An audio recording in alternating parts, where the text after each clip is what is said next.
I think you too. We've got Leanne in Austin. Yes. How are you? I'm good, thank you. I'm fully aware of who Rick Warren is, and I kind of know where he stands, but I was pretty much kind of where y'all were at one time.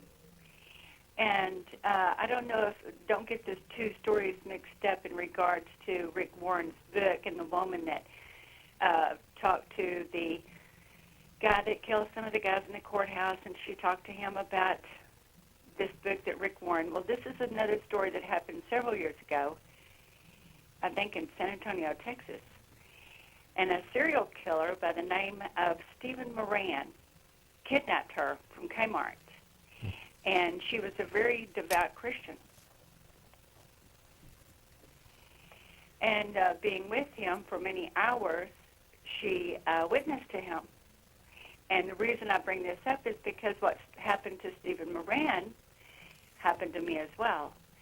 But with him for hours that day and talking to him, he finally surrendered his life to Christ.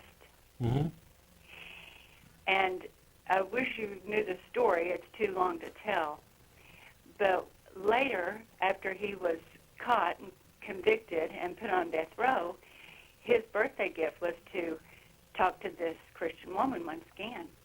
And he had prayed. He said, if this is real, if you're real, God, make this come true to me by giving me this last death wish, you may call it. Mm-hmm.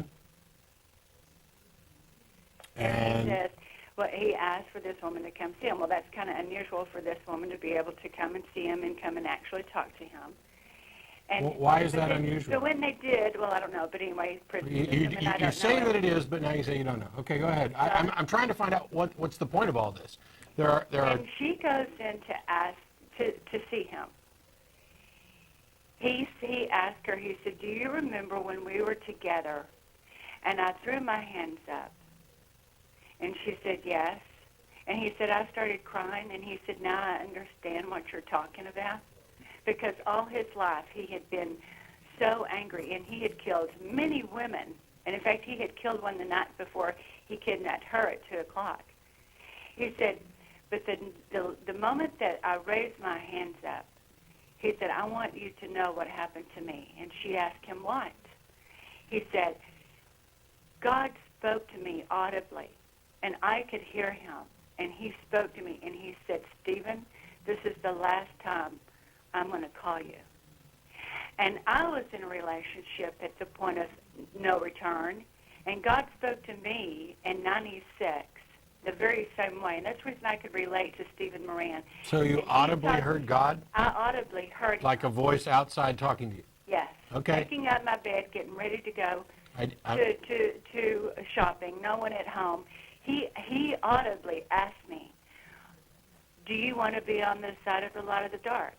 And I knew with no doubt in my mind that there was a voice with authority speaking to me. And there was no Christian who it was. And I said, well, I want to be on the side of the light, knowing exactly what he meant, but yet I'd never heard that term before. And he said, you've never heard the side of the light before? Did you not see Star Wars? No. Okay. I don't watch movies like that. But he says, then follow me. And I had no question who he was. Both of sad. It's sad because because when the Holy Spirit comes up on you, he shows you the truth. Leanne, both of those stories are interesting. I'm wondering what's the point? That y'all don't know that there is God and the Holy Spirit. You're correct. You are absolutely correct. You called in to tell us what we already know.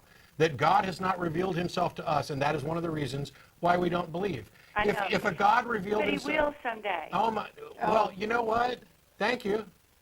Yeah. He will. You know, Leanne, I have a question for you. Sure. When you first called in, you said something to the effect that you were where we are once before? Yeah, not just in limbo, like the kid that had called you and said about the mind. You know, you don't know, what am I here for? I mean, what is, I'm what not is in the limbo soul like that. part business? That is not where we are. That's not where we I'm are. not convinced that you ever were where we are. Yeah, in fact, I'm quite certain that you See, were not. were you a Christian for 30 years studying to be a minister when you realized that there was simply no evidence to support your beliefs and you rejected them for purely rational reasons? No. Then you've never been where I am. Ever. No, but if you don't believe, you don't believe. That's correct. And you know what? If I hang up, I hang up. A tautology is a tautology. You had more. Yeah. I'm sorry. Oh, darn, I wanted to talk to her some more. I apologize. Leanne, if you want to call back, and I don't think you would, if you do want to call back, Jen would like to continue talking to me. I apologize for my frustration because there's a level of inanity that I just can't tolerate. Well, God's eventually going to talk to you. Okay. Making claims about what you believe and the level to which you believe it is all well and good. But the only thing that matters is why. Your individual confidence about what you believe, your conviction about that it's true, is entirely irrelevant to everybody else. I got a report from somebody who went to Sunday school this morning, who part of their Sunday school lessons was this pithy little saying that nowadays uncertainty is prized over assurance and tolerance is prized over conviction. Well, yeah, true, and for damn good reasons. Uncertainty is prized over assurance. What an odd phrasing. Uncertainty is prized over assurance. Not uncertainty is prized over certainty, because that's false. We would all prefer to be certain. Sure. But what is assurance? It's trust supported by faith. Yeah. Somebody made a promise. Trust me. I assure you I'm right. Well, congratulations. I'm glad you can assure me. But it doesn't change the fact that until your assurance comes true, I am uncertain.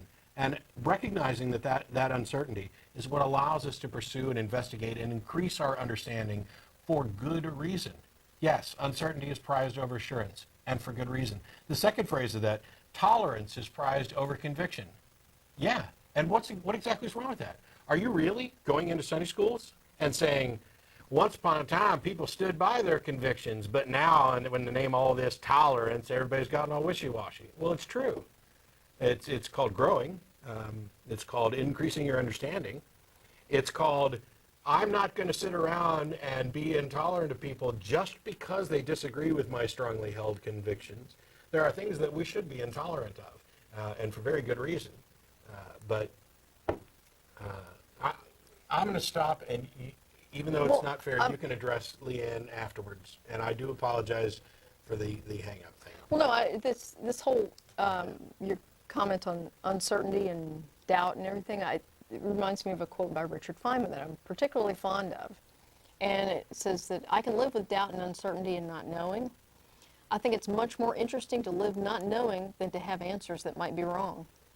Yeah. And that's exactly how I feel about it. I would rather not know the answer than to make something up. And as far as I can tell, that's what theists are doing when they assert that they know that it was God that spoke to them.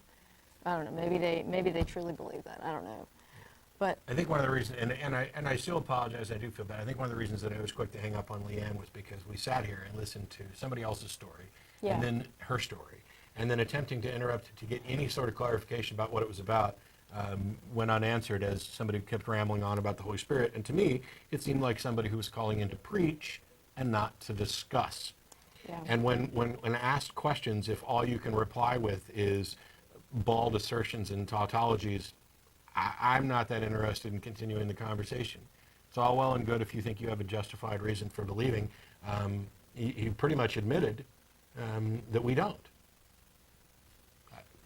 And I'll let Jen wait. I'm done hanging up on people so that when you have something to add, you can actually add it.